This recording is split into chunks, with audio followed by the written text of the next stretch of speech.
Entonces vale la pena iniciar comentando que, como muchas otras enfermedades, la EPOC es una enfermedad que está infradiagnosticada. Eh, en parte esto se debe a que mm, no todos tienen el conocimiento sobre la necesidad de realizar espirometrías en los pacientes que tienen factores de riesgo y un cuadro clínico sugestivo, sino que muchos de los pacientes no consultan porque no tienen síntomas severos. Sin embargo, pues pese a todo esto tiene una alta prevalencia y es una importante causa de mortalidad en el mundo. Desde hace tiempo veníamos hablando que para el año 2020 probablemente la EPOC sería la tercera causa de muerte. Habrá que esperar las estadísticas de este año a ver qué nos dicen. Sin embargo, lo que es bien claro es que EPOC genera muchas muertes. Para el 2012, por ejemplo, se reportaron 3 millones de personas eh, que fallecieron por esta enfermedad, lo que representaba el 6% de todas las muertes. La definición de EPOC es un poco compleja, digamos, o amplia.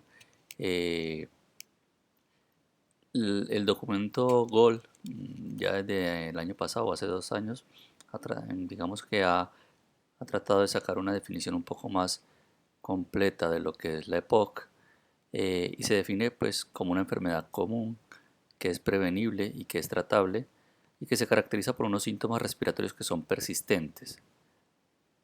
Son secundarios a una limitación al flujo aéreo, que generalmente esto es progresivo y poco reversible, y que esto se debe a unas anormalidades en la vía aérea, ¿sí?, causadas por exposición a partículas nocivas o gases. Digamos que esta es la definición más completa que podemos tener de lo que es EPOC.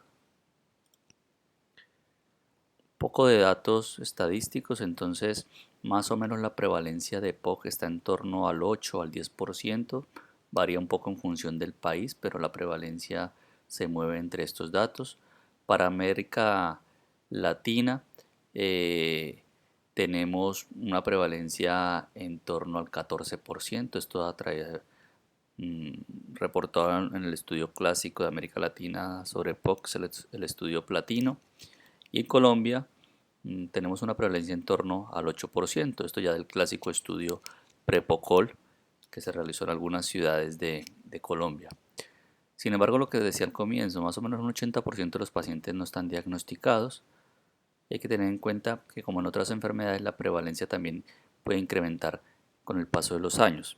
Sí es cierto que es un poco más frecuente en hombres, sin embargo esto cada vez se reduce aún más la diferencia debido al incremento del tabaquismo entre las mujeres, y es una causa importante de discapacidad sociolaboral. La OMS considera que está dentro de las primeras 5 causas o dentro de las principales causas de discapacidad sociolaboral en el mundo.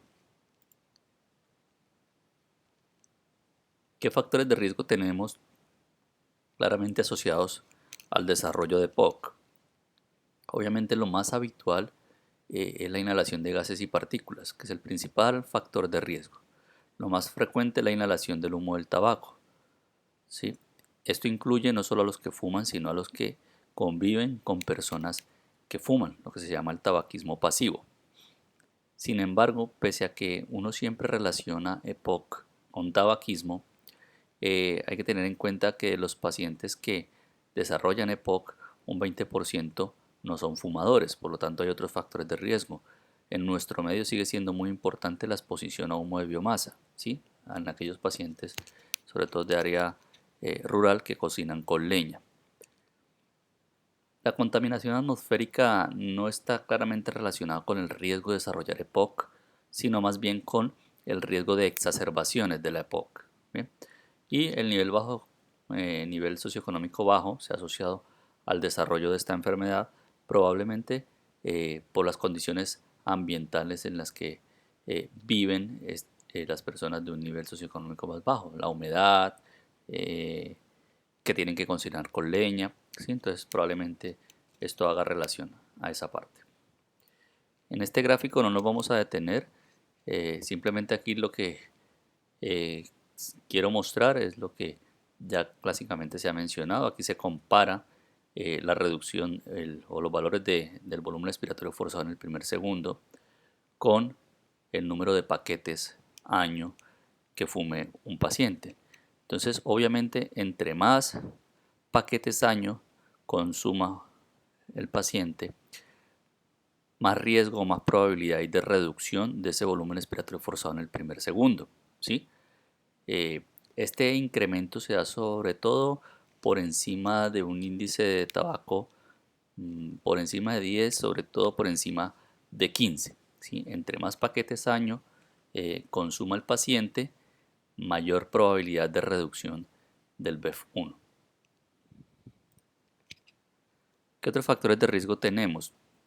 La hiperreactividad bronquial en algunos países, sobre todo en algunos países de Europa, se considera que es el segundo factor de riesgo para desarrollar EPOC después del tabaquismo.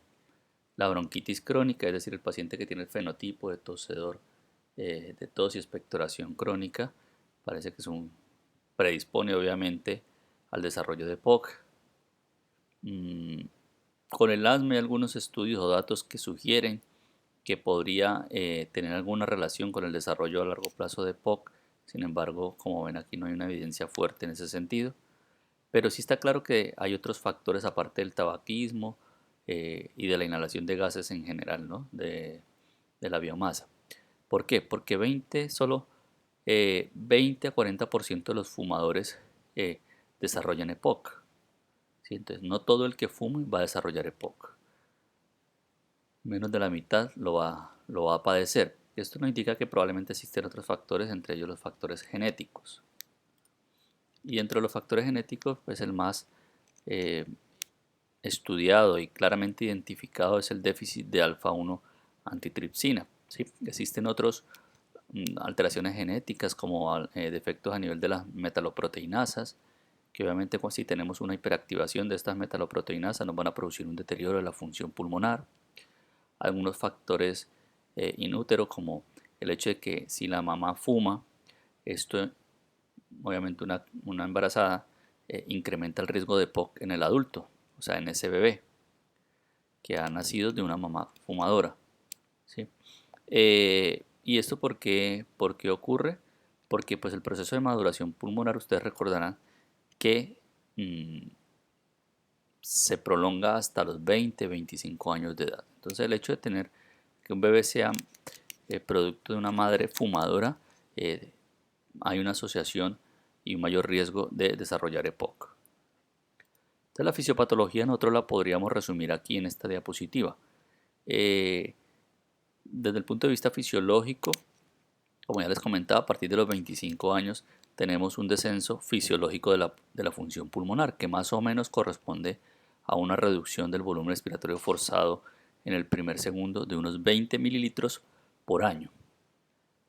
Pero ¿qué pasa? Se ha visto que en esos pacientes que fuman, esta reducción fisiológica pues se incrementa de forma significativa. Entonces ya esa reducción no es de solo 20 mililitros por año, sino de hasta 100 mililitros por año del BEF1. Y obviamente si nosotros tenemos esta reducción anual, pues es lógico entender que por allá a los 60 años vamos a tener un BEF muy bajo, lo que nos va a producir síntomas de EPOC. Y también esto depende mucho del fenotipo y del genotipo de cada paciente, ¿no? Entonces, aunque fisiológicamente, lo que representa esta línea azul, fisiológicamente tenemos una reducción del BEF1, pues lo habitual es que no caigamos en esta área en donde aparecen los síntomas, pese a esa reducción fisiológica. Pero pues hay personas que, primero, por diferentes factores, tienen unos pulmones más pequeños o hay una disminución en el crecimiento en el desarrollo adecuado de esos pulmones, lo que lo vuelve más susceptible a caer en esta área de síntomas. Hay otros pacientes, por ejemplo, que desarrollan un descenso muy temprano, antes de los 20 años, ¿sí? Probablemente asociado a factores también genéticos, y hay otros que aunque tienen un descenso más tardío, lo hacen de forma más acelerada. Entonces, por eso es que pese a que todos fumen, a que los pacientes fumen, perdón, no todos van a desarrollar EPOC. Eso depende también de las características genéticas y fenotípicas de cada paciente. Bien, Entonces, entrando un poquito más específicamente en la fisiopatología, hay que tener en cuenta que cuando un paciente se expone a las partículas de gases como la del cigarrillo, se produce una reacción inflamatoria a nivel del árbol bronquial. Esto lo que hace es reclutar células, neutrófilos y macrófagos que producen mediadores inflamatorios y liberación de metaloproteinasas, de proteínas, de enzimas, eh, cuyo objetivo no es destruir pues estas partículas que son ajenas al organismo, ¿sí? Sin embargo, toda respuesta inflamatoria o toda respuesta del organismo debe ir contrarrestada por una respuesta antiinflamatoria. Entonces, así como aquí se liberan enzimas, metaloproteinasas, también se liberan unos inhibidores de esas proteinasas, porque si yo no tuviera una inhibición de esta respuesta, pues produciría una degradación o una destrucción del pulmón. Entonces también depende un poco de la respuesta inmunológica, de la capacidad inmunológica del organismo, de que yo, tras esa exposición, mm, logre un proceso de reparación, ¿sí? Una respuesta controlada, o por el contrario, que tenga una respuesta exagerada y que estas metaloproteinasas produzcan un daño colateral destruyendo el parénquima pulmonar y produciendo lo que conocemos típicamente como enfisema.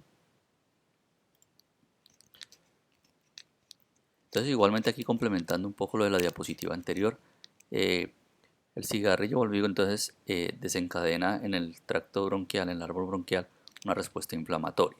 Y por ejemplo los macrófagos, tanto las células epiteliales como los macrófagos, producen liberación de ciertos factores. Por ejemplo, los macrófagos producen liberación de unos factores quimiotácticos que atraen otras células. Un ejemplo es el ligando de quimoquinas 2, este que aparece aquí como CCL2, el cual actúa sobre un receptor, el receptor de quimoquina. ¿Sí? Entonces, este ligando es una proteína que se une a un receptor de quimoquina, que lo que hace es atraer monocitos o activar estos monocitos para que lleguen ahí al sitio de la respuesta. También está el ligando de quimoquina 1 y quimoquina 8, que también se unen respectivamente a su receptor a nivel de los neutrófilos y lo que hacen es reclutar o activar más neutrófilos, ¿sí? Esto, pues obviamente usted entenderá lo que hace es potenciar esa respuesta inflamatoria. Las células epiteliales, el epitelio del tracto bronquial también juega un papel importante, por ejemplo, con la liberación de estos ligandos, el CXCL9 y el CXCL10, los cuales actúan sobre unos receptores que están a nivel de los linfocitos y lo que producen es una activación de los linfocitos y una maduración hacia linfocitos T helper 1, es decir, hacia linfocitos citotóxicos. Y todo esto pues lo que va a producir es por una parte, pues destrucción del parénquima, ¿sí? Que si es exagerada y no tengo una respuesta antiinflamatoria adecuada, pues me va a destruir el parénquima y produce enfisema. Pero por otra parte, los neutrófilos, monocitos, lo que van a producir es una inflamación del tracto bronquial, una hiperestimulación de secreción y es lo que típicamente hace que el paciente con EPOC pues tenga muchas secreciones. Por otra parte, si toda esta reacción inflamatoria se mantiene, que es lo que pasa habitualmente porque la persona que fuma pues fuma durante muchos años, las células epiteliales también liberan algo importante que es el factor de crecimiento beta, que lo que hace es estimular la producción de fibroblastos. Y vuelvo y digo, si eso se mantiene con los años, pues lo que se va a producir aparte de la inflamación es una fibrosis de la vía aérea pequeña. Y es lo que explica que esos pacientes tengan una obstrucción que al final no es reversible.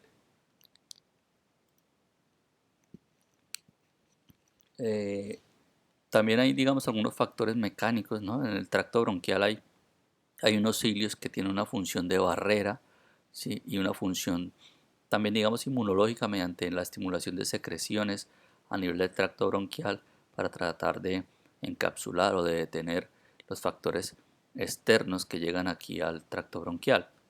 Pero cuando yo me expongo al humo del tabaco, ese humo de tabaco también tiene un efecto directo sobre esos cilios y lo que hacen es atrofiar todos estos cilios y por lo tanto pues tenemos una atrofia que va a reducir por una parte esa capacidad de defensa que tiene que tienen estos cilios frente a factores externos, y por otro lado pues se va a estimular la secreción mucosa del tracto bronquial. Entonces, resumiendo, pues podemos decir que en los pacientes con EPOC pues tenemos una inflamación crónica que va a producir inicialmente una alteración de la vía aérea de mayor calibre. Esto produce pues acumulación de moco, células inflamatorias, también hay un daño ciliar y epitelial. Y pues cuando yo tengo una cavidad llena de material mucoso y en general lleno de material, pues esto estimula la broncoconstricción, que si esto se mantiene en el tiempo, pues va a producir una alteración de la vía aérea más pequeña, la de menor calibre, la que mide menos de 2 milímetros, y cuando esto ocurre es cuando empiezan a evidenciarse las características de la obstrucción al flujo aéreo. Esto desde el punto de vista pues histológico no lo vamos a detener aquí simplemente lo que hay es un infiltrado mononuclear en estos pacientes con EPOC, sobre todo los que se exponen al humo de cigarrillo. Aquí está el patrón histológico típico del enfisema, hay una destrucción del parénquima, y aquí lo que se ve pues es un engrosamiento de la íntima de una arteria en un paciente con EPOC. Entonces, ¿qué manifestaciones clínicas tienen los pacientes con EPOC? Un 30%, como ven aquí, van a presentar tos y producción crónica de esputo. Y digamos que los tres síntomas habituales son la tos, la expectoración y la disnea. Solo una tercera parte presentan esto. Y ese es el problema porque muchos pacientes no consultan por estos síntomas, por la tos y el esputo, porque les parece habitual que por el hecho de fumar, pues ellos tengan esos síntomas. Muchas veces el paciente consulta es cuando en verdad tiene algún síntoma que le genera una limitación para sus actividades diarias, y eso es la disnea de esfuerzo, ¿sí? Entonces eso suele ser el motivo de consulta de esos pacientes. La disnea suele ser persistente, que es lo que la diferencia del asma, ¿no? Porque en el asma pues el paciente está asintomático entre episodios, pero en el paciente con EPOC, cuando empieza a aparecer la disnea, esta se va a mantener en el tiempo, va a ser incluso progresiva, va a empeorar, y sobre todo con algunos factores se puede empeorar aún más los síntomas, como los cuadros gripales. En cuanto a la tos, pues la mayoría de fumadores tienen tos, ¿no? Porque pues por el solo efecto del humo del cigarrillo eso produce tos. Eh, pero esto, vuelvo y digo, muchos lo ven, incluso personal médico lo ve como algo habitual, y eso también hace que se retrase el diagnóstico de estos pacientes porque lo catalogan como la tos del fumador, y por ese motivo no se realizan estudios, la espirometría básicamente, que es lo que deberíamos hacer. Entonces sí hay que tener en cuenta la definición o el fenotipo de bronquitis crónica, que es el paciente que tose y expectora por más de 3 meses al año durante 2 años consecutivos. En ese paciente, si fuma y tiene estas características, pues habría que hacerle una espirometría. Es de aclarar aquí que cuando hablamos de 3 meses al año no quiere decir que sean 3 meses seguidos, o sea, de enero a marzo, sino pues habría que sumar, como investigar todos esos episodios respiratorios que ha tenido el paciente durante el año, y si eso nos suma más de 3 meses, pues cumpliría el criterio y debe ser por 2 años consecutivos. La producción de esputo, pues normalmente la expectoración suele ser blanca. Hay cambios en la coloración pues cuando hay una exacerbación o una sobreinfección, y la cantidad pues también varía con los procesos infecciosos, ¿listo? Pero en general cualquier expectoración es patológica. ¿Qué otras alteraciones podemos encontrar en estos pacientes desde el punto de vista clínico? La fiebre, pues habitualmente los pacientes que tienen una exacerbación, sibilancias, dependiendo del grado de obstrucción, la pérdida de peso ya en pacientes muy evolucionados, y esto es súper importante porque el paciente con EPOC que empieza a perder masa muscular es un factor de mal pronóstico en este tipo de pacientes. Hay otros síntomas, otras manifestaciones que si llegan a aparecer, por ejemplo como el dolor torácico, habría que pensar en otras eh, comorbilidades, ¿sí? O complicaciones de la EPOC, descartar que no tenga un tromboembolismo pulmonar, que no tenga una pleuritis, un neumotórax, una ruptura de una bulla, porque el EPOC per se no da dolor torácico. En el examen físico pues puede ser muy variable, podemos encontrar taquipnea, sobre todo en los pacientes que tienen una exacerbación. En estos pacientes muchas veces encontramos el signo este de los labios fruncidos, es decir, que el paciente está como eh, exponiendo los labios como si estuviera intentando besar, y esto es porque mediante esta maniobra el paciente lo que hace es aumentar la presión intratorácica para ayudar a que el aire salga de sus pulmones, porque recuerden que ellos tienen unas limitaciones para la salida del aire. Podemos encontrar utilización de músculos accesorios, sobre todo en exacerbaciones, una respiración paradójica también en los pacientes muy evolucionados. Hay un signo que es el signo de Huber, que básicamente consiste en que hay un movimiento hacia adentro del tórax, de la parte inferior del tórax durante la inspiración, y esto pues por la mayor presión que tiene que hacer el paciente o el diafragma para poder entrar, para que entre el aire a los pulmones. Estas alteraciones podemos encontrarlas sobre todo en pacientes muy evolucionados, la cianosis, las acropaquias, que no son exclusivas de POC, como lo pongo aquí, sino lo que traducen es hipoxemia crónica. En el examen físico podemos encontrar pues una disminución de los ruidos respiratorios, o podemos encontrar sibilancias, o podemos encontrar ronco. Entonces digamos que no hay un patrón típico en la auscultación. Cuando tenemos arritmias o edemas, pues hay que descartar que el paciente no esté haciendo una insuficiencia cardíaca derecha secundaria a su EPOC. Bien, entonces, ¿cómo diagnosticamos nosotros el paciente con EPOC? Entonces, las guías son claras. Generalmente es un paciente por encima de los 40 años que tiene síntomas, ¿cierto? Que básicamente los síntomas pues es tos, expectoración y disnea, y que tiene factores de riesgo. O sea, por encima de los 40 años con síntomas y que tiene factores de riesgo. Factores de riesgo como el tabaquismo, como que cocine con leña o que sea un trabajador de la construcción, por ejemplo, ¿sí? Y en ese paciente, pues si tiene esos síntomas, si tiene factor de riesgo, habría que hacerle una espirometría. Y esto es súper importante porque necesitamos hacer espirometría para el diagnóstico de EPOC. Y la espirometría es una prueba muy sencilla. Es importante que ustedes la conozcan, cómo se hace. En la charla que les dejé sobre espirometría, pues les explico un poco en qué funciona y cómo se interpretan. Básicamente tenemos un aparato con un software en el que nos piden la talla, el peso, la edad, y en función de eso el aparato nos calcula unos volúmenes. ¿Sí? Pues le pide al paciente que tome aire, que haga una aspiración lo más forzada posible, que la sostenga. Se hacen varios intentos, generalmente se toma el mejor valor de los tres intentos. Es una prueba sencilla, pero hay que saber cómo se hace porque también, aunque lo ideal es hacérsela a todo el mundo, hay personas que no logran hacerla. Entonces, pacientes, por ejemplo, de edad avanzada, que no entiendan muy bien cómo es la prueba, pues a veces tienen limitantes para realizarla, pero en general a todos se la podemos pedir. Y entonces la espirometría es importante tener en cuenta que hay una fase prebroncodilatadora, es decir, sin efecto de broncodilatadores, y una postbroncodilatadora que se hace mm, después de haberle administrado al paciente una dosis de beta-2 de acción corta, generalmente salbutamol, o de anticolinérgico del bromuro de ipratropio. Después de esa prueba, después de darle estos inhaladores, uno de estos, se repite la prueba, la que llama postbroncodilatadora.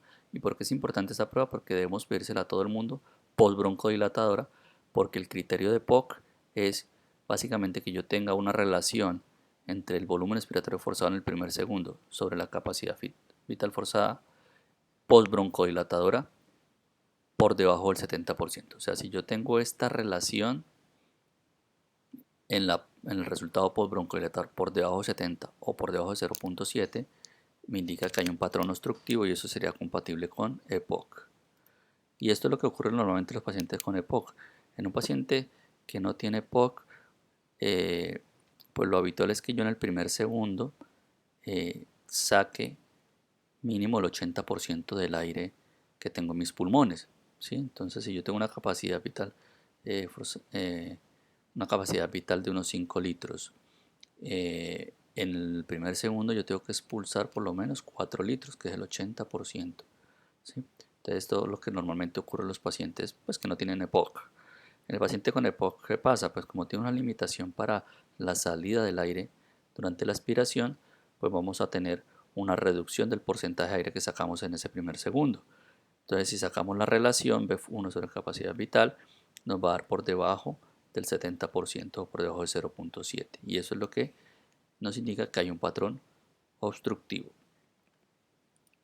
Muy bien, una vez que le hemos hecho la espirometría y sabemos que hay un patrón obstructivo, o sea que la relación BEF1 sobre la capacidad vital es menor del 70%, entonces tenemos ya que decidir o clasificar la severidad de esa obstrucción. Y ahí aplicamos la clasificación GOL, que va de 1 a 4.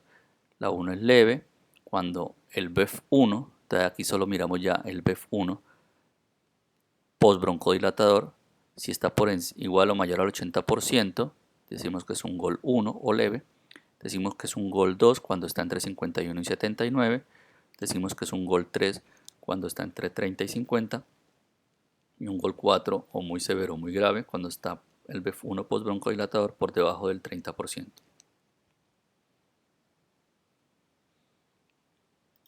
Bien, entonces ya hemos clasificado el patrón obstructivo y hemos clasificado la severidad de esa obstrucción. Otra clasificación que hay que hacer en el paciente con EPOC es aplicar el MRC, que lo que nos dice es la clase funcional de ese paciente.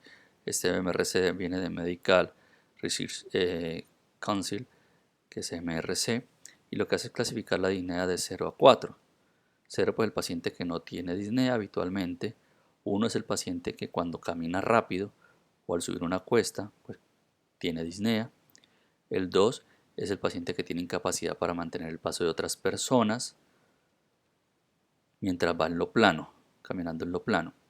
El 3 es el paciente que tiene que parar a los 100 metros o antes por disnea. Y el 4 es el paciente que tiene disnea básicamente con las actividades de la vida diaria, vistiéndose, duchándose, ¿sí? Entonces esto es importante clasificarlo en el momento de la consulta con el paciente. Y luego hay otra cosa que debemos hacer, que es mirar qué tanto le está afectando los síntomas al paciente. Y aplicamos el cuestionario de calidad que se llama el CAT. Y eso es un cuestionario que se le pasa al paciente en donde evalúa unos puntos, aquí unos parámetros que van de 0 a 5.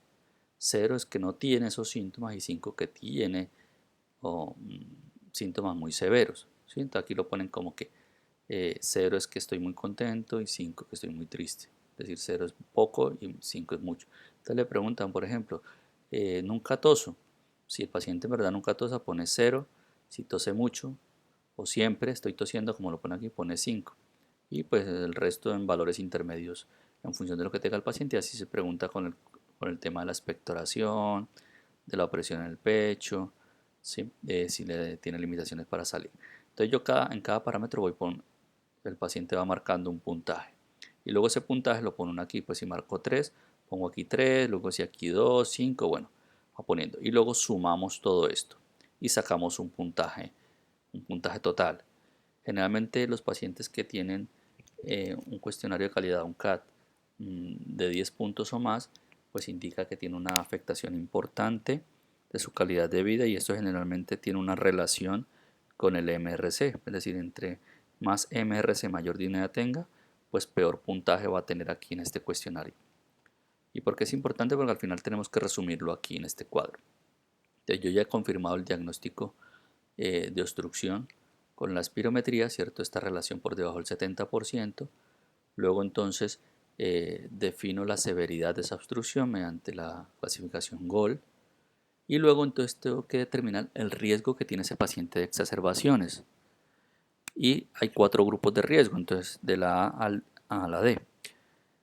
¿Cómo lo hago? Es muy fácil. Entonces debo tener en cuenta la historia de exacerbaciones de ese paciente y debo tener en cuenta el MRC y el cuestionario de calidad, el CAT. Entonces, A y B van a ser los menos severos. A es menos severo que B, ¿sí? C es menos severo que D y D pues es el paciente que está en peor estado. Entonces, sobre la parte de abajo colocamos el MRC si está entre 0 y 1 o si el cuestionario de calidad de vida está por debajo de 10. ¿sí? En esta parte. Y en esta otra está el MRC mayor o igual a 2 o el cuestionario de calidad mayor o igual a 10 puntos. Y aquí colocamos en la parte inferior si el paciente no ha tenido exacerbaciones o máximo ha tenido una exacerbación. Es decir, que haya ido a urgencia y que haya necesitado un incremento del tratamiento y que no haya tenido hospitalización. Entonces hablamos, en esta parte tenemos o que no ha tenido o ha tenido solo una exacerbación que no ha requerido hospitalización. En la parte de arriba pone, aplicará si el paciente ha tenido al menos una hospitalización o ha tenido al menos 2 exacerbaciones. Bien, entonces aquí ponemos las exacerbaciones y aquí ponemos el MRC y el CAT. ¿Qué escojo yo? Pues con la historia de exacerbaciones no hay problema, ¿cierto? O ha tenido o no ha tenido. Con el MRC o el CAT, si en algún momento tenemos, digamos, lo normal es que esto se relacione. Si yo tengo un MRC alto, voy a tener un CAT alto, pero pueda que les pase, sería un poco raro, que yo tenga un MRC alto con un cuestionario de calidad bajo. Entonces, si les pasa eso, lo que hay que escoger es el más severo. Es decir, si yo tengo un CAT bajo, pero tengo un MRC alto, pues me quedo en el grupo del MRC, donde está el MRC alto. Si pasara lo contrario, que tuviera un MRC bajo, pero tengo un CAT muy alto, me quedo con el grupo donde está el cuestionario de calidad alterado. Bien, y entonces yo lo ubico. Si el paciente está en este grupo porque no tiene mucha disnea y tiene un cuestionario de calidad con pocos puntos, me quedo sobre esta, sería A o C, y luego como defino cuál grupo es, pues dependiendo de las exacerbaciones. Si no ha tenido exacerbaciones, no ha tenido hospitalizaciones, me quedaría aquí, en este grupo. ¿Sí? Y así hacemos con cada grupo. Entonces vamos a poner ahora un ejemplo, luego lo pondremos para entender un poquito mejor esto. Desde el punto de vista radiológico que podemos tener, pues ya como ven aquí, la mitad de los pacientes van a tener una radiografía de tórax normal. Si hay alteraciones vamos a tener son signos de atrapamiento aéreo. ¿Cuáles son esos signos? Los diafragmas aplanados, que haya una horizontalización de las costillas, un aumento del espacio retroesternal o una hiperclaridad pulmonar con unos cilios marcados porque pues vamos a tener atrapamiento aéreo y esto es básicamente lo que vemos. Entonces aquí están los semidiafragmas bien aplanados, lo vemos en la lateral también. Y aquí por ejemplo en la lateral vemos un incremento del espacio del aire retroesternal. Bien, aquí también vamos a ver los cilios muy marcados porque como hay una hiperclaridad, hay un atrapamiento de aire, los pulmones se ven muy negros, muy radiolúcidos. Entonces se marcan un poco más los cilios. Igual aquí por ejemplo hay una horizontalización de las costillas, o sea, se ven más horizontales las costillas. Hay un marcado incremento del espacio del aire retroesternal, que es esto. Bien, entonces esos son los signos típicos de atrapamiento de aire, que es aplanamiento de los hemidiafragmas, horizontalización de las costillas e incremento del espacio del aire retroesternal. ¿Qué otras pruebas podemos hacer en estos pacientes? Las pruebas de volúmenes pulmonares y la difusión del monóxido de carbono no se hacen de rutina en los pacientes en los que sospechemos ya una fibrosis, se podría hacer. Los gases arteriales hay que tener en cuenta que no se lo hacemos a todo el mundo. Solo hacemos cuando tenemos o evidenciamos signos de insuficiencia respiratoria, es decir, que el paciente esté saturando por debajo del 92% o que tenga un BEF1 muy bajo, ¿sí? O que tenga signos de insuficiencia cardíaca derecha, por ejemplo. Otras pruebas, esto sí es importante, el test de la marcha de 6 minutos. Es una prueba muy fácil, se hace durante 6 minutos, como su nombre lo dice. Tiene poco costo, pero nos sirve de pronóstico. ¿Sí? Lo que es la pérdida de peso y el test de la marcha de 6 minutos son muy importantes en EPOC porque sirven de pronóstico. Ecocardiograma lo pedimos si tenemos signos de insuficiencia cardíaca derecha para confirmar esto. Muy bien, entonces ya lo hemos diagnosticado, ¿cómo lo tratamos? El tratamiento tiene dos objetivos básicamente, uno es controlar los síntomas y el otro es reducir el riesgo de las exacerbaciones. Está claro desde hace mucho tiempo que dejar de fumar es la única medida que mejora la supervivencia y mejora la tos y la expectoración rápidamente. Para eso pues hay que ayudarle a veces al paciente con terapia sustitutiva del tabaco, hay parches o chicles de nicotina, el bupropión, aunque no es la mejor opción porque produce muchos efectos secundarios. Hay que tener en cuenta también dentro de las medidas no farmacológicas que este paciente hay que vacunarlo, ¿sí? La vacuna estacional, la vacuna antineumococo cada 4 años, sobre todo en esos pacientes que están por encima de los 65 años y que tienen un GOL severo, un BEF1 por debajo de 40. ¿Y cómo lo vamos a tratar? También está dividido en esos grupos de riesgo, para eso también es importante clasificarlo en estos grupos A, B, C o D, porque en función de eso también voy a establecer un tratamiento. Entonces el grupo A, que es el paciente que no ha tenido exacerbaciones, que tiene poca disnea y que tiene buena calidad de vida, va a estar aquí. Con ese lo podemos dejar con un solo un broncodilatador que puede ser a demanda, solo cuando tenga síntomas, ¿sí? Y estos pacientes, como uno los va a estar evaluando, pues ya definirá si necesita un tratamiento de mantenimiento o no. En el grupo B, pues ya se recomienda es un broncodilatador de acción larga, que puede ser un beta 2 de acción larga o un anticolinérgico de acción larga. Yo lo evalúo generalmente cada 3 meses y si ese paciente persiste con los síntomas, pues lo que se recomienda entonces es hacer la combinación del LAMA más el LAVA. En el grupo C se recomienda de entrada empezar con un anticolinérgico de acción larga, por ejemplo el bromuro de tiotropio, y evaluarlo nuevamente. Si persiste con los síntomas o tiene más exacerbaciones, pues entonces lo combinamos con ese LAMA con un beta 2 de acción larga.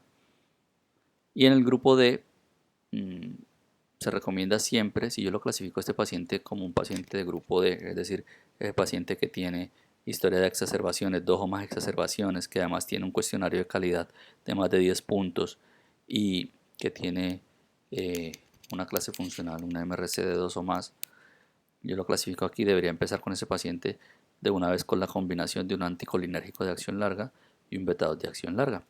Lo reevalúa a los 3 meses. Si persiste con los síntomas, podría tener la opción de utilizar corticoides. Los corticoides básicamente en ese paciente tienen la indicación y es en el paciente que tenga un número importante de eosinófilos en esputo, generalmente por encima de 100 eosinófilos. Y hay otras opciones en ese paciente. Como lo vamos a estar evaluando cada 3 meses, hay otras opciones como los macrólidos, que sirve como antiinflamatorio, inmunomodulador, ¿sí? O tenemos otras otras opciones como inhibidores de la fosfodiesterasa, que ahora los comentaremos. Aquí pues hay un resumen que he hecho yo de los principales tratamientos que se usan. El beta 2 de acción corta clásico pues el salbutamol. Aquí están los beta 2 de acción larga. El más habitual que usamos es formoterol, indacaterol, holoaterol o salmeterol. Tenemos aquí los anticolinérgicos de acción corta, que el clásico es el bromuro de hipratropio. El de acción larga clásico, que es el tiotropio, aunque también tenemos el glicopirronio.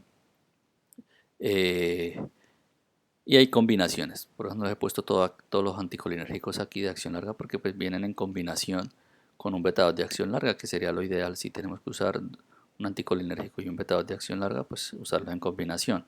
Viene la combinación de un meclidinio bilanterol, por ejemplo, indacaterol glicopirronio o loaterol con tiotropio. También vienen combinaciones de beta 2 de acción larga con corticoides, como es el caso del formoterol budesonida y el salmeterol con fluticasona. Y esta es una opción como el inhibidor de la fosfodiesterasa 4, que es el roflumilaz, para esos pacientes del grupo D que no han mejorado con la combinación de LAMA más LAVA ni con macrólidos, pues, y que sea un exacerbador frecuente, es decir, que tenga más de 2 exacerbaciones en el último año, sería una opción el roflumilaz.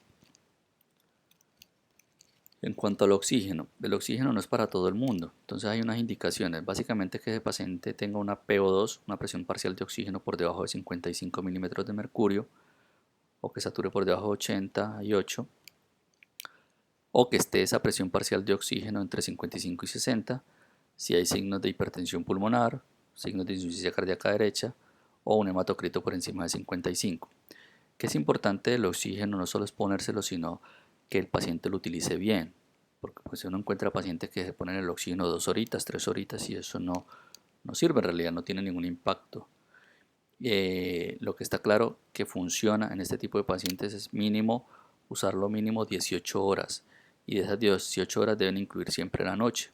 Bien, entonces una vez que yo le indico oxígeno al paciente, hay que estarlo revalorando, porque a lo mejor a los 3 meses o a los 6 meses le hago unos nuevos gases arteriales y a lo mejor no necesita el oxígeno, o por el contrario a los 3 meses persiste con signos de insuficiencia respiratoria y se le debe pautar de forma indefinida. Entonces aquí está el ejemplo que les comentaba. Entonces, por ejemplo, tenemos un paciente de 65 años que se fuma un paquete al día desde los 20 años y consulta porque en los últimos 3 meses ha tenido disnea intermitente, cuando sale en la tienda que le queda a menos de 100 metros, con tos, expectoración amarilla desde hace 4 años, astenia y anemia. No ha tenido hospitalizaciones previas, o sea, no tiene exacerbaciones, ni ha consultado urgencia por exacerbaciones, ni ha estado hospitalizado. Digamos que ya le aplicamos el cuestionario de calidad ese que les mostré y el paciente, de todo lo que ha señalado, eso nos suma más de 10 puntos. Esta placa, la que ya vimos, digamos la típica con atrapamiento de aire, aplanamiento de los semidiafragmas, horizontalización de las costillas, incremento del espacio retroesternal. Le hacemos una espirometría y tenemos esto. Es una espirometría real, está un poquito fea, pero lo que quiero mostrar, siempre en la espirometría salen como 3 curvas. Una de ellas siempre es la estándar, digamos, la que debe hacer el paciente, la teórica. Luego la otra curva es la que hizo en el prebroncodilatador y la otra es la que hace en el postbroncodilatador. Entonces supongamos que a este paciente le hemos hecho esta espirometría. Entonces nos vamos a la relación BEF1 sobre capacidad vital y nos vamos para el postbroncodilatador. Entonces hemos dicho que esa relación está aquí. Entonces en el postbroncodilatador está en 47%, es decir, está por debajo del 70%, es decir, tiene un patrón obstructivo. Luego tenemos que clasificarlo entonces según la severidad GOL. Entonces hemos dicho que tenemos que mirar es el BEF1 en el postbroncodilatador, que es este aquí. Y está del 31%, o sea que es un GOL severo o grave. Bien, aquí siempre va a estar explicado cuál es la parte prebroncodilatadora y cuál es la parte postbroncodilatadora. Aquí dice post, por eso me voy a esta parte. Bien, ya lo hemos clasificado como un GOL severo o GOL grave, un EPOC severo o EPOC grave. Luego tenemos que mirar el MRC. Hemos dicho que este le daba disnea a este paciente para ir a la tienda, que era menos de 100 metros. Entonces lo clasificamos con MRC de 3 y luego hacemos la clasificación combinada. Ya hemos dicho aquí que estaba en un GOL 3 y hemos dicho que no tenía historia de exacerbaciones, pero sí tiene un MRC de 3, o sea, está aquí, y tiene un cuestionario de calidad mayor de 10. Recuerde que es uno de los dos, no tiene que cumplir con los dos parámetros. Entonces, lo tenemos en este grupo y lo tenemos en este grupo, o sea, en el B. Sería un EPOC GOL 3 del grupo B. Y como es del grupo B, pues entonces la recomendación sería iniciar con un beta 2 de acción larga o un anticolinérgico de acción larga. Le pueden poner el que ustedes quieran, formoterol o bromuro de tiotropio, por ejemplo. Y deberían estarlo evaluando cada 3 meses a ese paciente. Muy bien, esto era en cuanto a EPOC. ¿Qué es la exacerbación? 3 cositas vamos a decir sobre la exacerbación de EPOC. Básicamente es un empeoramiento de los síntomas, es decir, un aumento de la disnea, un incremento de la tos o un aumento en el volumen o en la coloración del esputo. Si nosotros evaluamos la etiología, la gran mayoría de los casos de la exacerbación de la EPOC es de origen infeccioso. Y de eso, digamos que podemos decir que es un 50-50, un 50% bacteriano o un 50% de los casos viral. Hay otras causas de exacerbación también, como lo son los cambios atmosféricos, las épocas de lluvia, el invierno en las zonas donde hay estación. Pero en general la causa más frecuente es el origen infeccioso. Como ven aquí, pues dependiendo también de la región, de la zona, pues encontramos que el 50% de los casos es de origen bacteriano, virus en un 30% y otro 20% a otros microorganismos, digamos gérmenes atípicos. 50% de estos casos está los gérmenes habituales, el Haemophilus, el neumococo, la moraxela, ¿sí? Hay que tener en cuenta gérmenes como la pseudomonas en aquellos pacientes que son exacerbadores frecuentes. es decir, en esos pacientes que tienen más de dos o más exacerbaciones en el último año, o pacientes que tengan alteraciones estructurales, por ejemplo, que tengan bronquiectasias. En los pacientes hay que tener en cuenta la pseudomona, o que están recibiendo corticoides, por ejemplo. ¿Y cómo clasificamos nosotros la severidad de la exacerbación? Y aquí no hay mucho consenso, no hay una clasificación clara, depende un poco más de digamos, de la valoración del médico, de evaluar también las comorbilidades de ese paciente. Entonces, por ejemplo, aquí hay una orientación donde debemos manejar al paciente sin el nivel primario de atención, en un segundo nivel o un tercer nivel. Y depende un poco, vuelvo y digo, de las comorbilidades. Si un paciente que tenga muchas comorbilidades, que tenga ya un EPOC severo o muy severo, que haya estado hospitalizado previamente por esos mismos síntomas, que haya necesitado una UCI. Entonces, en esos pacientes que tienen un alto riesgo de complicarse, pues habría que manejarlo en un tercer nivel de atención y habría que manejarlo obviamente hospitalizado, ¿no? Hospitalizado o en una unidad de cuidado intensivo. Si por el contrario es un paciente que tiene un EPOC leve, moderado, o sea, un GOL 1 o 2, que tiene buen apoyo social, que no ha tenido exacerbaciones frecuentes, ese paciente lo podríamos manejar de forma ambulatoria. Aquí hay unos criterios de gravedad, digamos, o de sí, que nos orientan hacia dónde debemos, o mejor dicho, que debemos este paciente hospitalizarlo y monitorizarlo. Son los pacientes, como ya mencionaba, que tienen un EPOC grave, que hayan tenido insuficiencia o que tengan insuficiencia respiratoria, hipercapnia, utilización de los músculos accesorios, fiebre, que usted no lo pueda controlar en el domicilio, es decir, que no tenga un buen apoyo social, ¿sí? Esos pacientes, volvidos es como mucha lógica. El paciente que no tenga mucho apoyo, que ya tenga antecedentes de muchas exacerbaciones, que ustedes clínicamente lo vean muy mal, pues ese paciente se debe manejar de forma hospitalaria. Y lo mismo se resume aquí, ¿no? Si ese paciente tiene una exacerbación leve, lo que hago es recomendarle, eh, explicarle cómo debe mejorar su tratamiento, puede ser con los mismos inhaladores que utiliza, ¿sí? Y lo que sí es importante es estar haciendo un control, ¿no? Pues ese paciente, si yo lo mando para la casa, si le echo una nebulización o dos nebulizaciones y le ajuste el tratamiento inhalador para la casa, eh, estarlo vigilando, ¿no? Hacer un control a las 48 o 72 horas. Obviamente si es una exacerbación grave, pues tendrá manejo hospitalario. Y la exacerbación moderada, pues ahí en función de cómo responda el paciente al tratamiento que le hagamos en urgencias. Así mismo lo vamos a mandar para la casa o lo dejamos hospitalizado. ¿Y cómo lo tratamos? Esto en términos generales. Pues los clásicos son las nebulizaciones, que pueden ser con salbutamol o con bromuro de ipratropio. No se recomienda combinarlos, aunque eso es una práctica muy habitual, porque pues el paciente si hace algún efecto secundario no sabremos a cuál de los dos lo ha hecho. Hay que si es necesario usar oxígeno porque el paciente sature por debajo de 90, tratar de iniciar a bajo flujo, sobre todo en aquellos pacientes que tienen antecedentes de retención de dióxido de carbono, ciertos pacientes con EPOC muy evolucionado, porque pues si le ponemos oxígeno a alto flujo podemos empeorar la retención de CO2. Valoraremos si ese paciente necesita ventilación mecánica no invasiva, es decir, si necesita una CPAP o una BiPAP. Básicamente la indicación para una BiPAP, para ventilación mecánica no invasiva, es que el paciente tenga una acidosis hipercápnica, es decir, un pH bajo con una PC2 por encima generalmente de 50. Corticoides, ¿cuándo vamos a usar? En esos pacientes que yo trato con nebulizaciones, le he puesto el oxígeno si no lo necesita y tiene muchas sibilancias y no mejora. Podría estar ahí, usar un ciclo de corticoides con una pauta descendente para evitar digamos el rebrote al suspender los corticoides.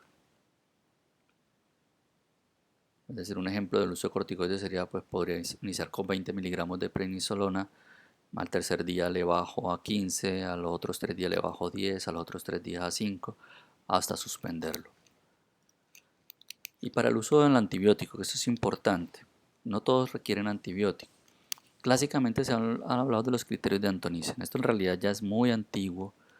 En Colombia se utiliza mucho, pero no tiene mucha utilidad en realidad.